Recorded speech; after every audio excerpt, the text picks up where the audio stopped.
शाम को लड़का आता है, सांवले रंग का। सृष्टि को तो बिल्कुल भी पसंद नहीं आता। लड़की की माँ कहती है, लड़की का चेहरा तो कोई खास नहीं, लेकिन अगर मेरे बेटे को आप लोग सेटल कर दें तो मैं उसकी शादी आपकी बेटी से करवा दूं। सृष्टि को लड़का बिल्कुल पसंद नहीं था। उसे भाई पर गुस्सा आ जाता है। लड़के वालों के जाने के बाद कहती है, माँ देखा, शीनू मेरे लिए कैसा लड़का लेकर आया, न दिखाने लायक न सुनने लायक, सेटल भी नहीं, वो भी हम करे। अरे माँ, मैं जानती हूँ ये मेरी शादी किसी भी घर में क्यों करवाना चाहता है। अरे कैसी बात कर रही है बहन, तूने तो देखा ना, लड़के को मैंने ही मना कर दिया तुझसे शादी के लिए। जिसने लड़का बताया था उसने उसकी बहुत तारीफ की थी। बात आई गई हो जाती है, लेकिन सृष्टि का मन शांत नहीं होता। क्या करूं, कुछ समझ में नहीं आ रहा। मेरी शादी हो गई तो ये लोग पूरी प्रॉपर्टी शीनू के नाम कर देंगे, मेरे हाथ तो कुछ लगेगा ही नहीं। तभी सृष्टि को आइडिया आता है। वो किसी वकील को फोन करती है। जी देखिए, अगर आपके मम्मी पापा का तलाक हो जाता है तो आपके पिता की आधी प्रॉपर्टी आपकी माँ के नाम हो जाएगी, फिर उसे वो किसी को भी दे सकती है। सृष्टि अब माँ को बेटे के खिलाफ भरती है।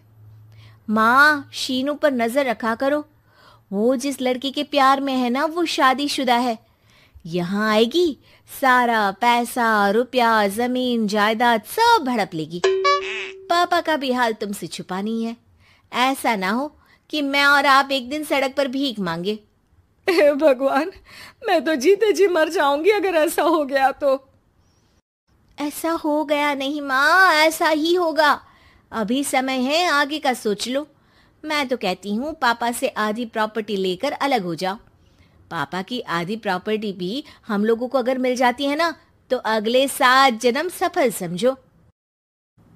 बेचारी माँ बेटी के कहने पर पति से तलाक लेकर अलग हो जाती है।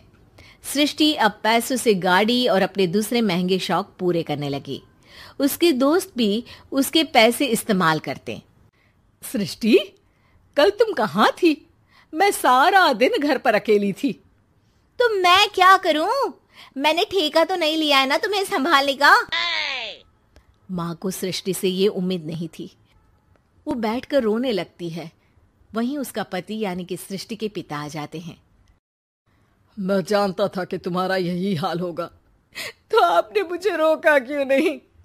मैं रोकता तो तुम रुकती क्या? सृष्टि के कहने पर तुमने मुझ पर अपने बेटे पर शक किया, लेकिन तुम ये भूल गई कि कैसे हम दोनों ने मिलकर जीवन में इतना सब खड़ा किया। माँ पति के गले लग जाती है। मुझे माफ कर दीजिए, मैंने आपकी कमाई का एक बड़ा हिस्सा गवा दिया। कोई बात नहीं, तुम साथ हो तो मैं ऐसी 7 प्रॉपर्टी खड़ी कर दूंगा। तभी वहां सृष्टि आ जाती है रोते हुए। माँ, मयंक ने मुझे छोड़ दिया। वो बोल रहा था जब तक मेरे पास पैसे थे तब तक ही वो मेरे साथ था।